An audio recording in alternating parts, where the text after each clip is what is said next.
ini bertentangan dengan kenaikan PDB secara keseluruhan menjadi 5,12% dari 4,7. Jadi ini sangat anomali sekali. Dan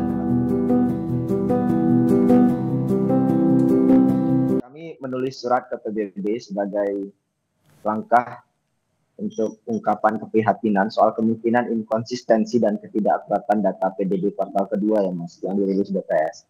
Karena banyak ekonom, pelaku usaha, dan masyarakat luas bingung karena data pertumbuhan ekonomi 5,12% itu di luar ekspektasi ya. Bahkan studi Reuters itu menyebutkan pertumbuhan ekonomi hanya 4,8%.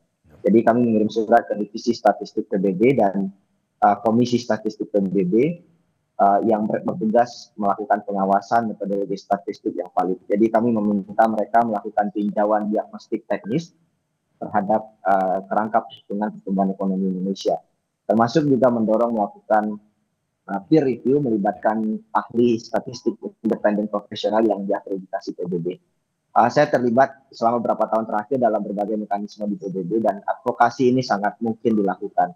Jadi meskipun mereka tidak memiliki fungsi investigasi hukum atau enforcement ya, tapi mereka bertanggung jawab untuk menciptakan data yang kredibel yang kemudian bisa apple to apple, bisa dibandingkan antar negara. Dan kami mengirimkan surat ini murni berbasis pertimbangan akademik yang terukur dan independen. Dan dari hasil estimasi kami ada potensi BPS setelah 6 dari 10 prinsip dasar statistik resmi PBB soal transparansi data, independensi data, termasuk juga persoalan penggunaan metodologi yang sesuai dengan standar-standar internasional. Jadi langkah ini tidak ada intensi untuk merusak citra pemerintah. Ini langkah yang biasa sebetulnya dalam dunia akademik. Justru kami cinta pada Indonesia, kita ingin data BPS lebih akurat, kita ingin bangsa ini lebih baik. Kami melakukan identifikasi, termasuk juga perhitungan statistik yang matang ya. Setelah BPS mengumumkan pertumbuhan ekonomi, dan kami melihat ada anomali perdagangan dan pendapatan pemerintah misalnya. Jadi BPS melaporkan pertumbuhan ekspor dan impor itu tumbuh, tapi pada saat bersamaan pendapatan negara bukan pajak malah turun 22% year on year.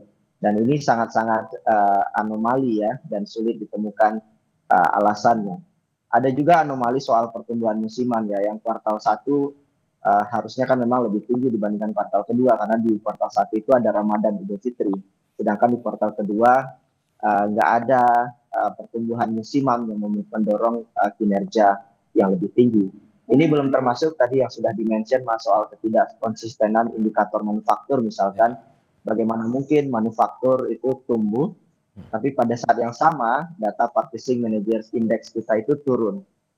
Dan pada saat bersamaan kita tahu PHK di sektor ini naik 32% year on year selama Januari sampai Juli. Jadi PHK naik, tapi manufaktur naik. Ini sulit dicari logikanya.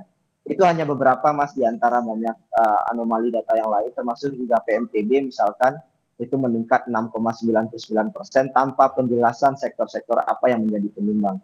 Dan ada pertanyaan sebetulnya apakah impor alat pertahanan misalnya itu malah kini dimasukkan, atau ada indikator baru, metodologi baru yang digunakan tapi tidak diungkapkan ke publik. Jadi ini yang kemudian kami ingin meminta transparansi dari BPS, karena kalau kita bisa belajar dari banyak negara di dunia, misalkan Yunani itu mengalami krisis hutang, itu terjadi karena mereka memanipulasi data defisit saat itu.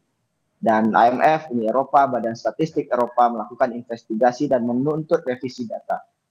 Dan kemudian lembaga-lembaga internasional mendorong adanya transparansi dan standar pelaporan yang baik dan benar. Begitu juga di Argentina misalkan. Jadi yang kami ingin sampaikan juga adalah kalau memang datanya benar, ya ungkapkan saja begitu ya. Kenapa demikian? Tetapi kalau datanya kemudian cenderung dipoles atau ada pendekatan metodologi baru yang digunakan tanpa pengungkapan ke publik, saya kira ini harus menjadi bagian diskursus sains akademik yang harus dibuka ke publik untuk dilakukan bersama-sama. Sepakat Mas, tadi juga sudah disampaikan ya, data semen retail itu sangat anomali sekali ya, karena retail misalkan itu justru kalau kita lihat di lapangan terjadi pelemahan daya beli masyarakat. Dan salah satu indikator kita tahu adalah pertumbuhan konsumsi rumah tangga. Dan saya ingin merespon tadi pernyataan BPS bahwa konsumsi rumah tangga naik, saya kira itu tidak tepat. Meskipun jadi kontributor terbesar PDB, tapi sebetulnya pertumbuhan konsumsi rumah tangga kita relatif tidak naik, malah datar. Jadi dari kuartal 1 itu 4,95, sekarang itu 4,97, hanya 0,02. Bayangkan perubahan ini sangat kecil sekali, dan ini bertentangan dengan kenaikan PDB secara keseluruhan menjadi 5,12% dari 4,7. Jadi ini sangat anomali sekali. Dan tadi juga sudah disampaikan ya, jadi ada ketidaksesuaian yang signifikan antara komponen PDB dengan indikator utama lain. Pendapatan pemerintah, ada volatilitas data yang tidak bisa dijelaskan, ada PNTB, dan kalaupun BPS memperbaharui metodologinya, ya harus dibuka ke publik. Nggak bisa begitu saja dilakukan secara sepihak. Dan kami khawatir data ekonomi digunakan untuk mendukung narasi politik pemerintah, sehingga merusak kepercayaan publik terhadap data statistik pemerintah. Masalah ini bukan teknis saja, karena implikasinya langsung terhadap reputasi Indonesia di mata internasional dan berdampak buruk pada masyarakat. Jadi kalau pertumbuhan dilebih-lebihkan, pemerintah kebijakannya bisa keliru. Masyarakat yang harusnya dapat perlinsos lebih banyak, insentif ekonomi untuk pelaku usaha, tapi karena dianggap ekonomi baik-baik saja, insentif itu tidak dilakukan. Ini belum lagi dampaknya terhadap investor ya dan mitra pembangunan ya, kaitannya dengan hutang, dukungan multilateral gitu ya. Jadi saya kira kurang tepat kalau seandainya pemerintah mencoba untuk menutupi data ekonomi real saat ini, khususnya BPS, kalau seandainya BPS melakukan itu, karena itu malah memperburuk keadaan. Lihat apa yang dilakukan Malaysia ketika ekonomi masyarakat Malaysia sulit. Mereka tahu daya belinya rontok. Yang dilakukan oleh Perdana Menteri Anwar Ibrahim adalah gelontorkan lebih banyak subsidi. Artinya gunakan data itu untuk membantu masyarakat untuk menyelesaikan persoalan ekonomi yang ada.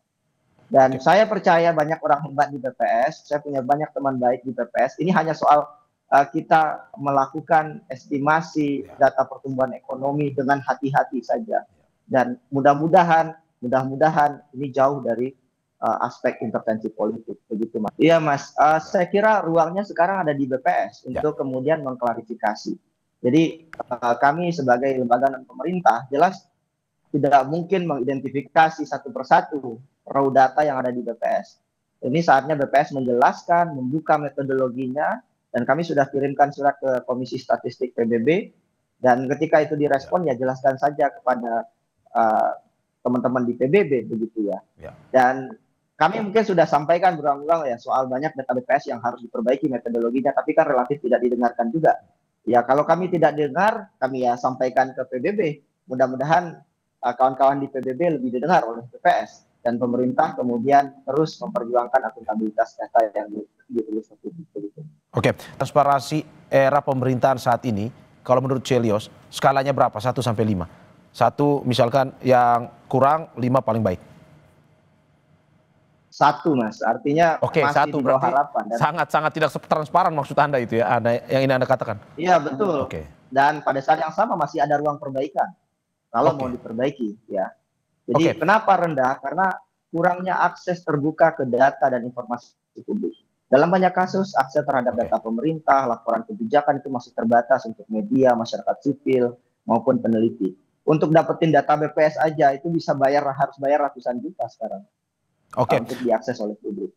Ini belum lagi data PHK yang kemudian cenderung ditutupi oleh pemerintah, tiba-tiba PPATK memblokir jutaan rekening bank misalkan, artinya perlu ada keterbukaan dan transparansi. Terang saya berharap jangan sampai terjadi lagi Mas.